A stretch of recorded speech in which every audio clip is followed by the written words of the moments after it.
here, Javon. After almost an hour of students and staff sharing their stories of alleged instances of discrimination, the board decided to look within the college to find the answers they're looking for.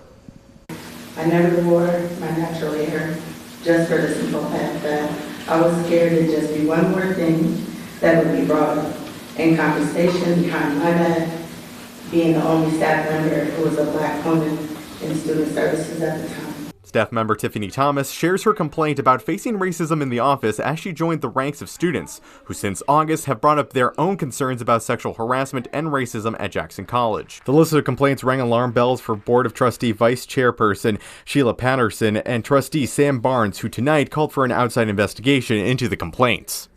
I am proud of this institution, and I am embarrassed that we are in this position that we are in now, because we should not have to be.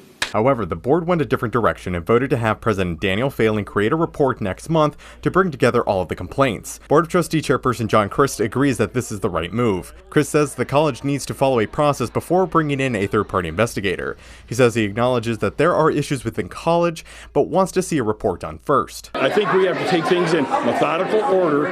We can't jump to one way or jump another way. Are we doing everything correctly? I can't say we are. Are we doing bad, real bad? Sounds like it, but again, I would like to know from the administration.